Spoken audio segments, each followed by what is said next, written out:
This is the Build a Vibrant Culture podcast, your source for the strategies, systems, and insights you need to turn your dreams into your destiny.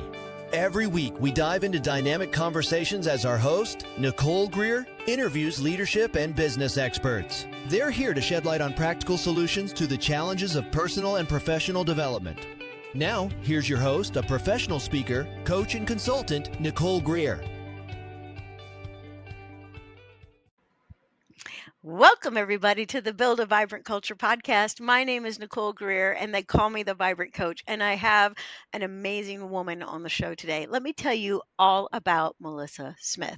Melissa Smith is an award-winning virtual assistant consultant and the founder of the PVA, a firm that matches clients with the right virtual assistants. She is also the best-selling author of 2 books, Hire the Right Virtual Assistant. Okay, look, and I have it in my hot little hands. Melissa sent me one. She's so good. Okay, and then she's got another book, Become a Successful Virtual Assistant. So this could go either way today for us. You could hire one, you could become one. But most recently, Melissa has become a Stack licensor, offering virtual assistants the opportunity to license her business model and clients the opportunity to hire the best virtual assistants in the business. Melissa has been featured on, don't miss this list. This is a pretty impressive list, people. ABC, NBC, CBS, Entrepreneur, Forbes, U.S. Chamber of Commerce, U.S. News and World Report. So she knows what she's talking about. All right. Melissa was named Top Virtual Assistant Consultant of the Year, a top 10 most inspiring woman in business in 2022. I'm inspired, and one of the top 100 dynamic leaders and a trailblazing female entrepreneur to watch. That is who is on the show today. Melissa, I'm amazed that you're here and you're hanging out with me. I'm excited about it, Nicole. I'm ready to do this. All right, fantastic. Well, as everybody knows who listens to the podcast, we are here to talk about what can we learn. And I just want to again say that this is the book we're talking about, How to Hire a Good Virtual Assistant. And her subtitle is How the Right Virtual Assistant Will Make Your Life Easier, Create Time, and Make You More Money. So you've got a thing in here where you say working with a VA.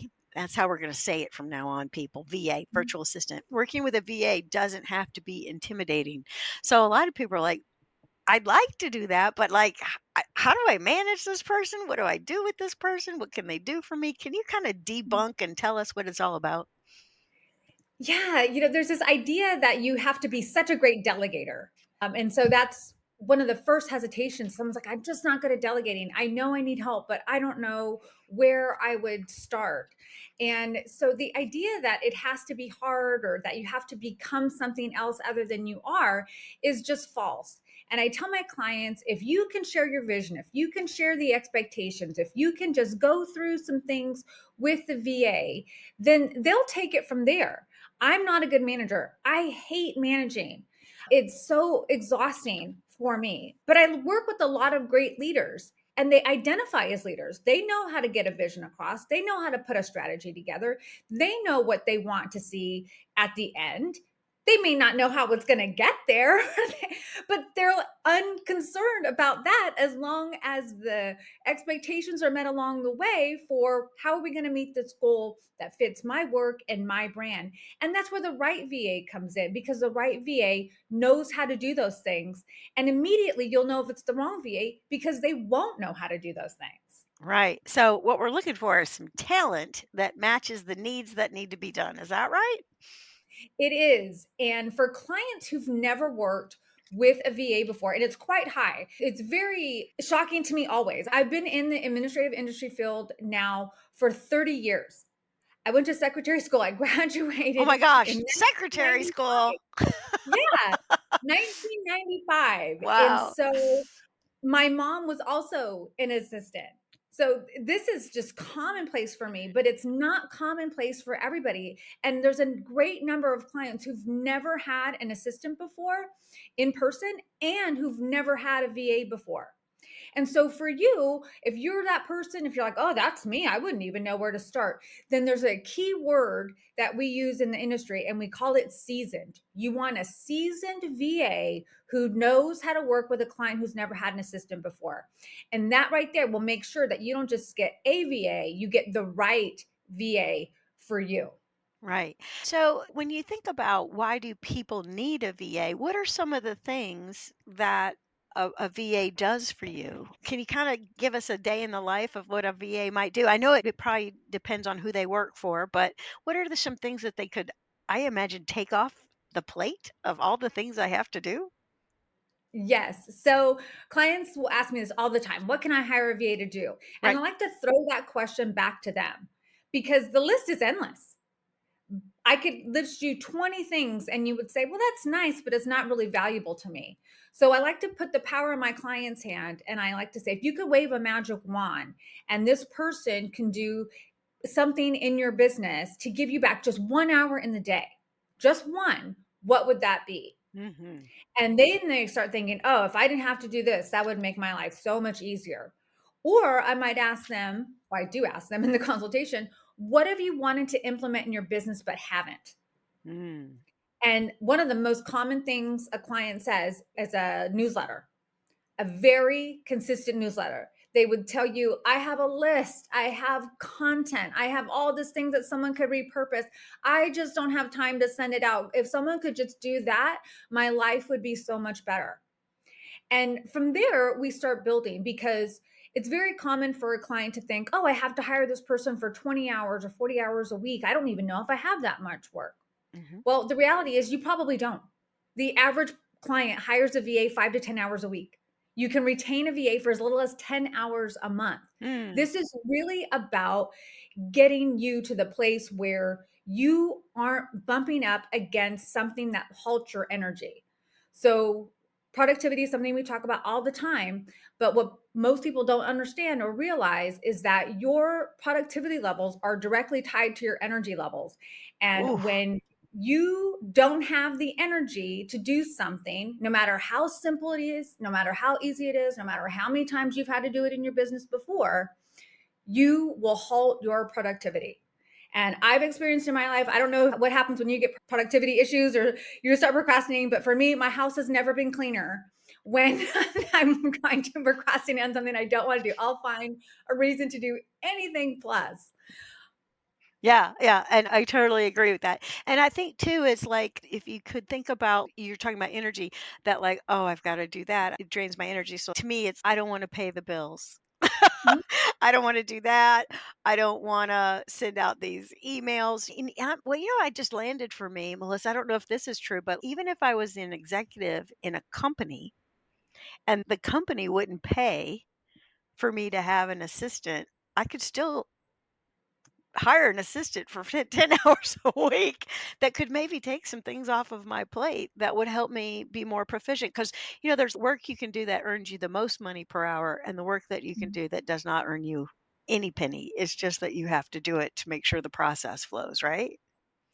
Absolutely. And during the pandemic and since, the rise of personal assistance Yes. for the non quote unquote wealthy has dramatically risen, dramatically, Oh, because people are thinking, well, it was one thing when I was managing my own email and my work stuff, but I have 4 kids and they're in school. And each time something changes, I get an email notification now.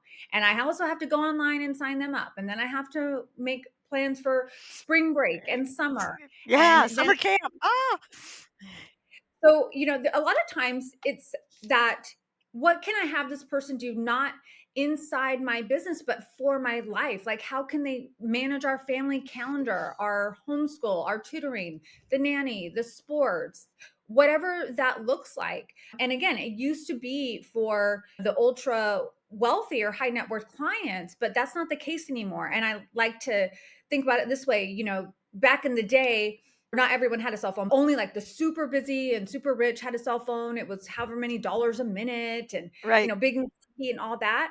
But you don't have to be a $500 an hour lawyer now to have a cell phone, right? We all have them. We all use them. It's beneficial to us all. And having that kind of personal assistant is a game changer for some people. Yeah, absolutely. Absolutely. Well, let's define, in the book, you say, here's what a virtual assistant is and what a virtual assistant isn't. So, will you kind of tease that out for us a little bit?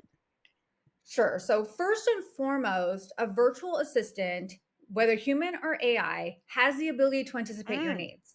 If you are having to delegate, not like things come up off the top of your head, like you're like, oh, don't forget, I need this. I scheduled the meeting. I know I didn't tell you, but notice that's on the calendar now.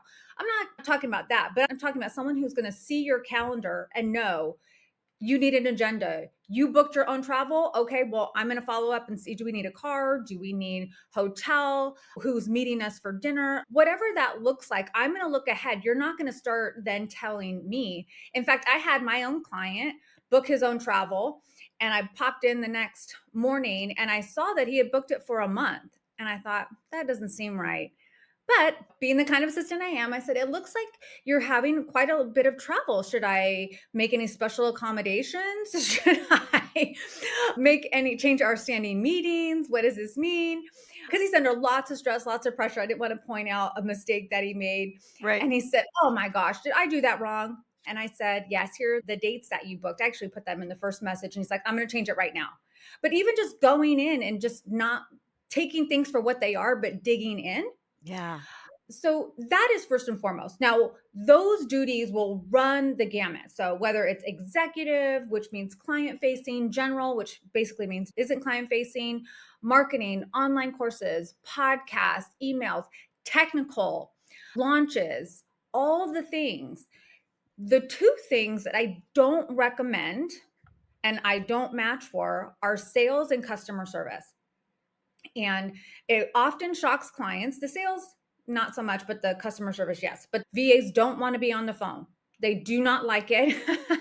You may find a unicorn out there, but as a whole, that is not what we do. And we don't do scripts. It doesn't feel right to us. It's why we're VAs and not salespeople. Right. I can tell you from my sales clients that I have who are extremely successful, they would never dream of outsourcing their sales. That's just not a thing that you do. No, you got to close the deal. You got to Yeah, create the relationship, right? yes. Yes. Customer service is often like, "Oh, wow, I thought that would be great." Well, customer service isn't for some of the reasons that makes someone a virtual assistant. So you can't tell this person what hours they have to be online. You can't provide them hardware. Doing those types of things legally classifies them as an employee. Hmm. They can agree to work certain hours. That's their kind of agreement. These are the hours that I work. Do you agree? But when you have customer service and they have to be on call or else a call could fall through the cracks, that's not great. If you have to provide them with special computer or hardware, that's a no-go as well. Also, it's really hard to control the situation and the environment. I live in a building. I never can plan for the lawnmowers and the dog that will bark. And, I don't even have small kids. My kids are adults. I'm on my way to being a grandmother. So it doesn't have Congratulations. to be those things. Thank you. It doesn't have to be those things. But when you're in a call center, you really have to make sure that you can control that environment and you can't do that. Otherwise, pricing is extremely hard because either you are going to pay this person no matter what, no matter how many calls they take, or the pricing will be off because you're going to be doing it per phone call. The other side of it goes back to sales. Customer service and sales are so tightly knit for the best companies. You don't want to lose your hard earned sale because of bad customer service or customer service that is disconnected from the sales department. Hmm. The best customer service and sales departments work together in tandem. They know exactly how that works. So not only do they fix the problem, meet the customer needs, but then they can go above and beyond and see how they can make sure that that problem is forever resolved. Yeah, yeah. All right. Fantastic. Yeah. I actually have a gentleman that I was talking to, and he is a salesperson and he hired a virtual assistant. But you know what? The thing about salespeople is that they are out there, they're movers, they're shakers, they're talking, it's a lot of activity. And then the funny thing about sales is after you make the sale, you have to sit down and do this thing called a contract or an agreement. And he's like, "We have a standard agreement." And so he hired a virtual assistant out of his pocket, because he's like, "I can be out there selling." And she fills out the form. She sends it back to me. I double check it. We send it off. But like filling in blanks is not his forte. But like I assume that a virtual assistant would love to fill in those details, just like you caught that detail for the guy that you were working with. Yes, and a lot of people would fall into that. Basically, if you are in business and you're a solopreneur, you're an entrepreneur, you are in sales. Right. That period, right? So what happens once you sign that client? Where's the onboarding go? All the pre-details, all the things that you have to follow up on, all the meetings that get canceled and rescheduled and moved around and let me find time on my calendar. Those are all things that are extremely common for a virtual assistant. And a woman hired me years ago and I still remember her, and she said, "The only thing that's slowing down my sales is my time. I cannot book these meetings fast enough." And she was booking literally 12-minute meetings to get more meetings in every day. And she was Wow. just crushing it. And she said, "I need this VA to be on top of these meetings and book them in 12-minute increments. If someone is late, if they're rescheduling, I don't need to know about it. I just need to know who I'm talking to once I book online." And she's like, "And this is how I sell. This is how I sell because I never have to slow down. I never lose my momentum throughout the day. It's done, it's booked. I can't tell myself, no, you're not doing that meeting because someone else put it on there. I can't avoid the calls. It's already there. Someone's done it for me." And so every day I know also I'm kind of accountable to this person. That's right. And that I'm is hearing a like discipline. mhm. Yeah, it takes away the friction, right? So like right now I have a business mullet on. I have my business work shirt that I wear every day. And on the bottom, I have my workout pants and I have my tennis shoes on already. I'm removing the friction for at the end of my day. I'm not having to change out of other clothes. I'm already halfway in my workout clothes. So I have less friction if it's a really rough day to get out of the office and get to the gym. And those friction points for our clients are real. The studies have shown that even 20 seconds can make someone do or not do something by the rationale in their mind. So if you want to learn an instrument, you put the guitar right in the center of the room. Don't get a fancy hook on the wall. Because it'll just You put it catch in the dust. room. Yeah. If you want to stop watching so much television, you take the batteries out of the remote and just put them 20 feet away. When you go to turn on the TV and it's not working, chances are you won't get up to put the batteries back in the remote. So it's that same kind of friction we're removing. Yeah. Oh, I love that. I love that. Okay. So, bottom line in this whole thing about VAs, you say VA is an investment in your business or in your Mhm. life. Yes. And that's really important because there are some things that are just the cost of doing business, right? I have to pay taxes. That's the cost of doing business. I have to register my business. That's the cost of doing business. When you hire a VA, you must know your return on investment. So, my very first hire was bookkeeping. I could not wait to get that off of my plate. Hmm. It just dragged me down. I'm not a numbers person. I just want to sell. I just want to go out there. I just want to do my stuff. I want to talk to clients. And so I knew that if I wasn't doing that, not only would I get back that time, but I would also get rid of the frustration, the procrastination, the doubting. Like, I don't want to pay the bills, right? Just tell me what I need to make. Just tell me what I need. Just tell me what I need to do. And I'd rather do that. And so it's thinking about, I'm not just going to let this hour go. What do I gain in the process? And maybe that time is not work related. Maybe it's, I'm never going to have to miss a soccer game again. I'm Yeah. going to make dinner on time. I'm going to work out. I'm not going to be working late. I'm going to get to bed on time. I'm going to do something super fun, stress free, and be able to mentally disconnect. And for a lot of people, those types of things are priceless. Yeah, I couldn't agree more. So it is an investment in your wellness, your performance, your bottom line finances. There's a lot of reasons to do this. All right. So in section 2, you talk about productivity is really not your problem. Hey, Mhm. good news. All of us have been to the time management seminar and we're like, we're using all the tricks. We still don't have enough time. All right. So tell us about the fact that, good news, why productivity is not our problem. Yes. And just if someone's like, I don't know who are you to say that. Well, there's a book I love. It's called Time Management from Mortals. There's like 4,000 Weeks as well. There's Essentialism, and they all go on to say the same thing. And the reason is because priority is a singular word. We Mm, have made it a plural word. And Mhm. so when you have to, it's kind of like your MVP, right? If you have to narrow down that priority to your MVP, it suddenly makes everything clear. Mm. And as the CEO or the business owner, however you identify the entrepreneur, the reality is you could answer 100 emails in a day and not be productive. But you could come up with one good idea today, Mhm. and that would be the best thing that you could have done. And so when we think of productivity, we have to think, what am I producing? Answering emails only produces more emails, Oh my god. Mic drop. Truth. you know? So what are you producing? Creating projects only leads to more tasks and more projects. Yeah. So, what are you producing in your business? And you have to get really out of the weeds and think high level.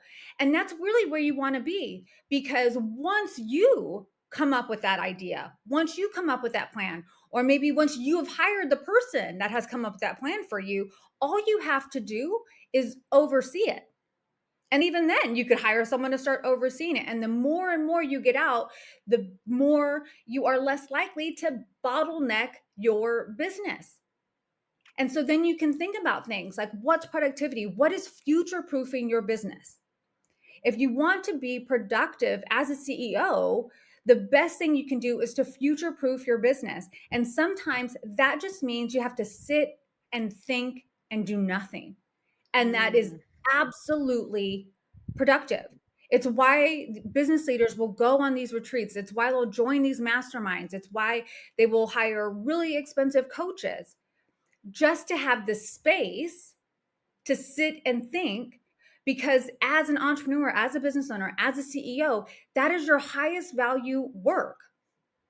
After that, it's all tactical. That's right. That's So right. what So you you can't have a business without a good product, a good Mhm, service. And so those are the things you need to be inventing and then put other people in charge of, like you said, the tactics and strategies to carry it out. Oh, that's mhm, so fantastic. And I don't know, are you familiar with this guy named Dan Sullivan? His company's yep, called Strategic Coach. Yeah. mhm, So as you're sitting there, I'm like, okay, so she's talking about this thing. Everybody go get this book. And we always, Melissa, we're always telling, buy this book, read this book. And people are like, you mhm, must have a lot of books. I'm like, you should see my office. This is the only blank wall in my office. The rest is all bookshelves. So his book is called Unique Ability. And mhm, when you go through the little process of unique ability, he talks about there's things that you're terrible at. Stop it. mhm, Give that to the virtual assistant. And then he said mhm, there's things that you're good at, which sounds like you should be doing them, but he's like, if you're only good at them, you should give them to your virtual assistant. And then he's like, then there's your things that, gosh darn it, you're excellent at it, but you don't really love it or enjoy it or get any juice from it. Back to the energy thing that Melissa Smith said, right? Who is the author of How to Hire the Right Virtual Assistant. If it's excellent work, but you don't enjoy it, it's not good. And then he says the very tippy top level is unique ability. And that's what you're talking about. Get quiet and do your unique ability. mhm. Yeah, The One Thing is also a really great book. Okay, on These a are just really successful entrepreneurs, but they've really honed in on that thing. And fun fact, when I very first started my business, I was on a plane and I was talking to this gentleman next to me, and I was just getting immersed into the business world because I had been an employee before that. And he told me about Dan Sullivan. oh, And so the first books that was ever recommended to me, I'll never forget, was Good to Great. oh yeah, by Jim Collins. Absolutely. Yeah. Yeah. Yeah, and then that led me to him, and then that led me to Dan Pink, and that led like, it just, like, opened up the Those are all things. our guys, right? Yeah, Right. yeah, it's amazing. Yeah. Okay. That's so good. Are you ready to build your vibrant culture? Bring Nicole Greer to speak to your leadership team, conference, or organization to help them with their strategies, systems, and smarts to increase clarity, accountability, energy, and results. Your organization will get lit from within. Email her at nicole@vibrantculture.com and be sure to check out Nicole's TEDx talk at vibrantculture.com. All right. So productivity is not your problem. You don't have one priority. That's what she said. That's like quotable. You should put that on the X today and put her name, Melissa Smith. Okay. The next thing you say in here, which I think is really good, is focus is holding you back. Mhm. Talk about that. Yeah, this really goes both ways because what we focus on sometimes is like not the right thing. And then the thing that we're supposed to focus on, we don't. So, in the context in the book, it was just the wrong focus. You're just focusing on the wrong things. And now it's been a while since I've written the book. I'm flipping the other flipping the other way because clients have been just not focused enough. They're like, if I can only get 10 minutes a day, I'm like, 10 minutes? What are you going to do with that? Go to the bathroom? I mean, what would Get a that do? snack? I mean, we want this like a longer time, but it's where we're doing that. And again, we've gotten so far in just a short amount of time of confusing how many quote unquote priorities there are in a day. Right. And in the virtual assistant world and the assistant world for years, we have done time blocking and we know meetings and calendars and cadence. And it's something that a lot of people, it's just revolutionary to them. When they hear the concept, they're like, oh my gosh, this is fascinating. And they call it some kind of crazy calendar hack. Things do have to get done, Yes. but not everything has to get done on the same day. And so if you can actually maybe have a day where you just have meetings, right? It's going in between meetings. Like after this, all I have is meetings the rest of the day. I'm not doing any writing. I'm not doing anything else because that just wouldn't be the right place for my energy to go. Right. You're But on tomorrow, stage right now. You're having your on stage day. That's right. and then tomorrow, I won't have a single call. I won't have a single meeting. And all I'll do is heads down work. And my days and my weeks are set up that way. And the more days and weeks that you can put together that way, the better off you'll be by the end of the quarter and by the end of the year. Everyone has bad days. Everyone has days where you didn't plan on the kids getting sick. You didn't plan on having to take the dog to the vet. You didn't plan on not feeling well and trying to power through and then making a mistake that cost you more time. Like no one plans for these things, but those will become the exception, not the rule in your business. That's right. That's right. And back to energy, because there's a different energy than being on stage. That's the ta-da energy. And then the heads down energy, it still has an intensity to it, but it's quieter, it's softer. So once you get in that mode, we've all been in that thing where we're like flipping in and out of those two kind of energies. And it's exhausting because it takes you like 10 or 15 minutes to get into on stage mode. And then it takes you 10 or 15 minutes to get into heads down mode. So why do that to Yeah, yourself, right? it becomes one of these things and you're like, "What was I doing again?" Right. And Melissa, I didn't go to get my undergrad till I was in my 40s. And then I got my master's after that, only because I thought if I don't keep reading these books and writing these papers, I'll never start again. So I just kept on powering through all this stuff.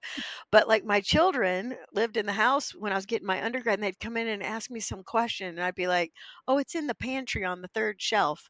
And then I'd look back at the screen and look back at my book. It would take me 10 minutes to figure out where my brain was answering this question or whatever I was doing. And that's Mhm. the very thing we're talking about. It's not flipping. So I love that. Now, you also say in the book, and I think this is huge. I think that every leader who's listening needs to think about this. You say, know your red flags. You said just Mhm. before my list of the top 10 reasons you need a VA, I asked you to choose the top three you most identify with. It's quite possible you can't narrow it down to just three reasons. I know because I've been there. So you've recognized your own red flags. And so in Mhm. here you say one of the red flags is that you're not exercising. Yes. I work with a lot of people. I deal with a lot of people. I have a lot of different personalities, and that's fine. And exercise, Melissa, really is able to see someone's perspective. I'm able to take a step back. Not exercise, Melissa. What's wrong with this person? Like, Right. why don't they just know that I'm right? Like, what are we having this conversation for? Right. You're cranky. And Yeah. yeah, for me, when I lay my head down on the pillow without exercise, the second I lay my head down, no matter how exhausted I am, I have 50 things running through. Oh, I need to do this. Oh, I need to do this. And there's like this mental checklist coming through. And when I exercise, I don't have that. So it's very much, I need to be the best version of me for my family, for myself, but Hmm. also for my business. People pay me good money, Hmm. their hard earned money. And I want to show up as my best self. I don't want to show up as burnt out and not compassionate, not empathetic. I want to be able to meet people where they are. And if they're in that place because they're burned out because they need an assistant, I need to make sure that I am in a place where I can really help them and be empathetic and not have my own problems that I'm dealing with because I haven't been working out and I'm just too stressed myself. That's right. That's right. So that's a sure sign you need a VA. You're not exercising. The next one is you're not reading. Oh my gosh, when I read that, I was like, okay, preach because like I said earlier, we are all about the books. That's why we have all sorts of amazing authors on the show like Melissa Smith who we're talking to right now about how to hire a virtual assistant. I think to survive in business these days, I mean, you always have had to read, but like even more so, things are changing so quickly. You got to be up on the latest thing. If you don't have time to read, you're going to get behind and maybe be irrelevant. Mhm. I love this one, and people will say, "Oh no, I'm reading like 60 books a year now. I'm up to 100 now." And say, "Great. So I'm assuming a lot of those are audio." Yes, and I even have a service, and they just synthesize the book for me. And for those people, I'm like, "Great." I mean, if that's your goal, awesome. But my people who are like me, we want to process it ourselves. We want to Yeah. go. I want someone else summarize Underline. best way. I wanna do this, and I wanna have it in the process so I can implement it. Reading a book is fine. Learning is fine. It's almost criminal to know something and then still not do it. It's one thing if you don't know it, but once you read that sentence, you read that paragraph, you read that section, and now you know it, Mm, and then you do nothing about it, well, now that's a problem. I don't want to read and not be able to implement the great ideas that these people are sharing with me. And newsflash, the author doesn't want you to either. They want you to get benefit out of the book that they poured their heart, soul, and time that's right. into. And so for me, it's such a big deal. I work with a lot of authors, I work with a lot of speakers, and you get to that point where you're like, "Oh, my books are stacked up. I guess I'll read them when I'm on vacation." Like, books can only be read now on vacation. That's just a red flag. There's so many studies about the benefits of reading a book and reading a book daily, whether it's business or whether it's fictional or has nothing to do with what you're doing in business, but this is how we get thoughts and this is how we keep our curiosity. Yeah. And so it's just a red flag for me, Yeah, for sure. yeah, and my things leaders read. That's what they do. Mhm. Yeah, okay, and then the third red flag you talk about in the book is you're not sleeping. And who can Yes. relate to that out there? Raise your hand. When I ask clients if they had 1 more hour in the day, what would they do with it? Most of them, the number one answer is sleep. Yeah. I still remember I had such a busy schedule when I first started my business, and I had my day all done up, my week all done up, and I had my exercise in there. And one day I just remember sitting down on the couch and I just fell asleep. I just meant to sit down to take off my shoes, but I fell asleep. It's about the rest and the way that we decompress at the end of the day. And way back when I was not good, I actually took a sleep class from Dr. Ron Friedman Hmm, because it got so bad. And I learned some things in there because I was remote. I've been working remote now for like 13 years. And so I just was doing everything you could do wrong when you're working remotely. And I had to learn how to disconnect, how to let it go, how not to work all the time, no matter how excited I was. right, So, because you're probably you having a know, little bit of fun. Yeah. yeah, we don't just not sleep because we're burnout or stressed or just tired. Sometimes we don't because we're so excited. And there are times when you roll with that. I'm not a extremist. Sometimes you just roll with that. Sometimes you got to push through. Sometimes you got to hustle through. But it's not sustainable. Right. So it's not sustainable. And you got to see that and know no matter how great you are, no matter how great you are at what you do, everybody, everybody needs sleep. And you have to identify what's causing you not to be able to do that. Yeah, yeah, and if you had a great assistant that you knew had your back, that could help you put your head on the pillow, right? And, like, turn it off. All right, very good. So, further on in the book, I underlined this, I thought it was really good. You don't need another you. Yeah. I was like, "Oh, that's good." So, what are you trying to say right there, Melissa Smith? What are you trying to say? Yeah, I don't need another me. I need someone who's like the opposite of me. I need someone who's super tech savvy, Right? who will actually watch a YouTube video, who will do bookkeeping. And those are all different people, which is fine. I'm happy to hire all of them so I don't have to do it. Right. But I remember clients so often saying, "Oh, if I just had another me." And I have to remind them, you creates more work. Right. You doesn't like to do this work. So you don't need another you. What you need is someone who complements you. That's right. You do this, they do this. Together, you are like cookies and milk, peanut butter and jelly. I mean, Oh, I however you like wanna cookies and look milk the at it. best. Yes, that's a good Yeah. one. So, you need someone who complements you. And that's where it is. It's very common for clients to say, "Oh, I have horrible ADHD." Great. Do you want another person who has that? I mean, it hasn't stopped you from being successful, obviously, you're doing a great job, Right. but you need someone who has excellent follow-up and follow-through and who will never let up to make sure nothing falls through the cracks, no matter how many times you tell them, "I'll take care of it later." Yeah, fantastic. Okay. All right. So you got to have a compliment. And Melissa's probably very familiar with this. We haven't talked about this pre-show, but there's this whole thing out there. You said earlier in this session, you said there's a lot of personalities out there. And so one of the things that I do at Build a Vibrant Culture is we do personality assessments. We've got all sorts of different ones. And that's what we preach, right? So if you're a driven, go-getter, 16 balls in the air person, you need quiet, calm, cool, collected, structured, process driven to complement you, right? So it just makes perfect sense. All right. So let's say that you have convinced everybody that's listening, I need an assistant. Okay. So Mhm. now they're like, now maybe a little anxiety rises up because they're like, well, how long will this take? And what's the process? And like, well, how do you actually find this amazing human? What's your suggestions to get through, navigate all that? Of course, get the book, right? Here it is, How to Hire the Right Virtual Assistant. But what can you kind of talk us through that? Sure. So the book also you get to download an interactive workbook. So Nice. I have full compassion for my clients. I understand you might not read the book cover to cover. My feelings aren't hurt at all. I have put it in the workbook for you so that you can actually go through and complete it step by step online and go through the same process that I do. But if we're going to shorten it and condense the version, you need to know what your communication style and strategy is. Hmm. The two pillars you want to hire for are communication strategy and ideal client fit. So, communication strategy is for you, the client, in your manner, your medium, your tone, your verbiage. Mm, It must be super simple or else you won't do it. And then it feels like it's not working.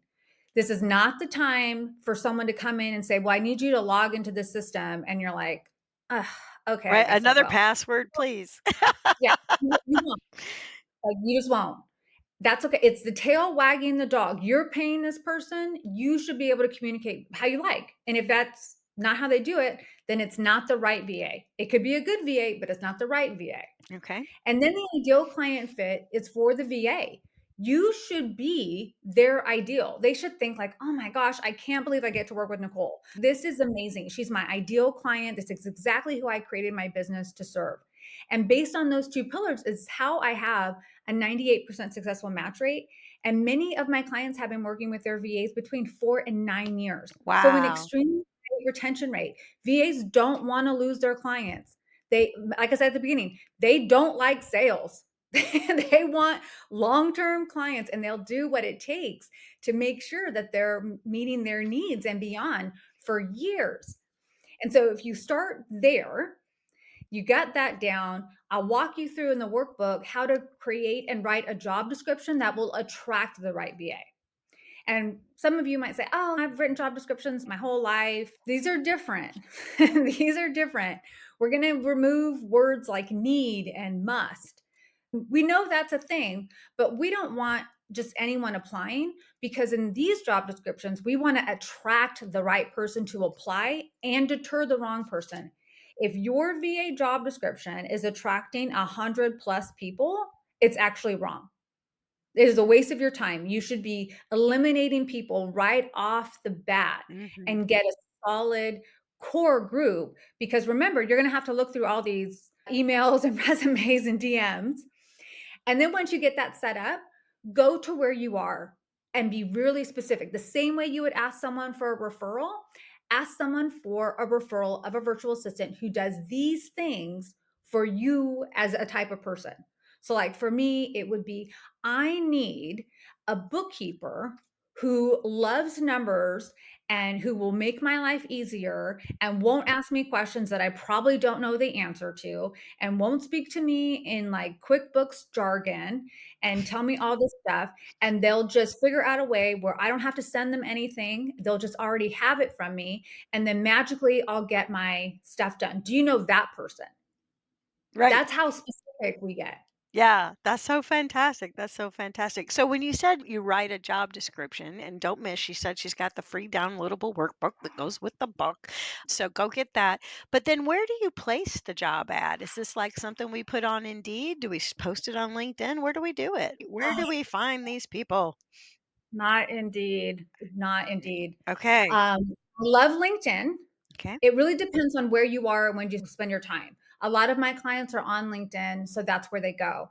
If you're a member of a forum, a chamber, a mastermind, all great places, you could do a search. If you have a business that does a lot on Facebook, Facebook is a great place. There's tons of communities there. Same for Instagram, same for TikTok, same for Twitter. If you have a business that really lives somewhere, it would be easier to find people that live where you live, right? This is a working relationship, but it's kind of like a dating relationship. You don't want to date someone like long distance, right? You're like, could be good, but gosh, so far away. Like, how do I bridge that gap? you know? But you're like, oh, I live on X, I live on LinkedIn, I love this group, I'm there all the time. That's where people are. And if you pose it to your group and get specific, then they'll be able to send you specific candidates and really help you in the search. People want to be helpful. You will have people fighting to tell you their VA is so great. That's so fantastic. All right. So use your network. I'm going to bottom line it with saying that. What do you think about with that? Is that good? That's great. Yeah. That's great. Okay. All right. And then let's say we find this human and we're Mhm. delighted. And so how do we make sure this becomes a very professional situation where we can hold people accountable and make it really work? What are your suggestions like, okay, now that you got them, here's what you do and here's what you don't. What would be your advice there? So you got to do your due diligence. It doesn't start because you interviewed one person. In fact, if you hired someone and you only interviewed one person, that is not good. You wouldn't do Don't do that. that. You would not do that. Take your business seriously. Do it as you would if you worked for your company. If you worked for someone else's company and you said, "Oh, I hired the first person that I interviewed," they'd look at you like you were crazy. That's right. Interview multiple people, then call the references for those who you are seriously consider hiring. You will find great information, I promise you. Even the quote unquote bad information is good information because what someone else thinks is like, I didn't really care for that too much. You're like, oh, I don't mind that at all. If that's the worst thing you can say about this person, then that's fabulous for me. But they might also tell you things like, I wish I would have known she did this. I would have had her doing that from the beginning. That's Mm. the number one thing that referrals or references say. Had I known that she did all this, that would have been a I'd game have put changer. her to work. Yeah. Yeah. Do that, get a proposal. In the proposal, this shows you that this person is a professional. Clients have proposals. Why wouldn't a VA have proposal? This is their business. Let them show you how professional they are with a proposal. Mm. Review the proposal. They will send you a contract.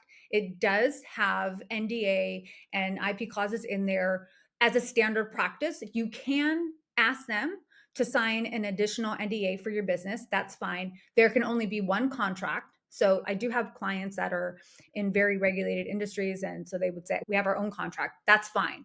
The VA would have to just agree to do that. And then also conduct a background check. I conduct background checks on my VAs every year. Right. Make You sure they're want not that peace slipping. of mind. You want that peace of mind. I will tell you, I have had people that say, "Oh, you don't need to do that." You do, because some of that stuff would actually just come up if you Googled the person. That's So exactly right. you want that, and you want that peace of mind. You want to know that you did your due diligence. And then from there, the first thing you're going to do is map out the first 90 days. And so this is something that I make available to my clients as well. And that first 90 days is just to set expectations. Where should we be on this journey? What happens if at the end of 12 weeks, we are not at this place? This is what I will consider not good, not a success. And it maps it out for the entire 12 weeks. And this lets the VA know if they're on track to meet your expectations. If they meet them prior to that and you get successfully onboarded in 60 days instead of 90 days, then great. But when you don't know where you're going, you can't really measure like how you're going to get there. And in my document, I also tell people, especially for visionaries, no shade to them at all, but you have this person now working with you and you're like, this is amazing. And you're like, oh, I could do this now and I could do this now. And in the document, I have people put, here's where we're going. Here's what I want to do. Here's what I would derail myself for. Like, here's what I'm willing to go off course for. If this opportunity comes up, we're going to take it. And then also say, here's some other things that usually get me sidetracked.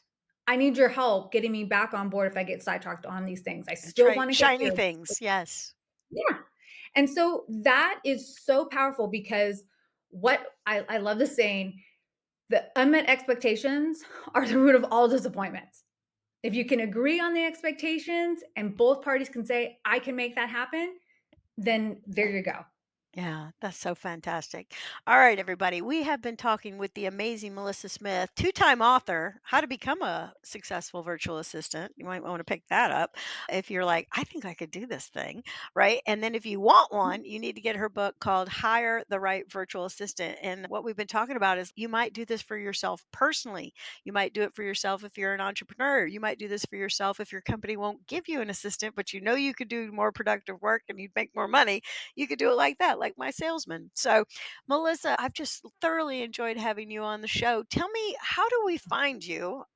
We can go to the Amazon, we know, but like, what if we want to talk to you? How do we get a hold of you? You can email me directly, melissa@thepva.com. You can connect with me and message me on LinkedIn, Melissa Smith, the PVA. You can visit my website, thepva.com. Email's my jam. LinkedIn is my jam. So you will hear directly from me. I have Awesome. assistants do other things in my business, but Very good. these are my things. All right, fantastic. And so I know there's people going, wait, can Melissa give us one more nugget? Do you have like one more little bit of wisdom that you might share with everybody to kind of tie a bow on this thing? Sure. So paraphrasing Einstein, he said, don't memorize anything you can look up later. For me, don't try to memorize everything I said here or that you can Google. Just reach out to me. Just ask me. I'm happy to answer your very specific question for your very specific business. Don't feel like you have to do it all yourself. That's literally my tagline because you can't do it all yourself. That's right. I'm happy to assist you in that. And I'm happy to save you time from even trying to Google things. That's fantastic. All right, everybody. It's been another wonderful episode of the Build a Vibrant Culture podcast. Would you go down below real quick where you are listening to this podcast and just hit the heart, hit the like button, and then maybe leave a little love note for Melissa because she laid down some serious genius today. Thank you so much, Melissa, for being on the Build a Vibrant Culture podcast. Well, thank you so much for having me, Nicole. Yeah, it's been a delight. Thank you for joining us on this episode of the Build a Vibrant Culture podcast. If you found value in today's episode, please take a moment to leave us a review on your favorite podcast platform.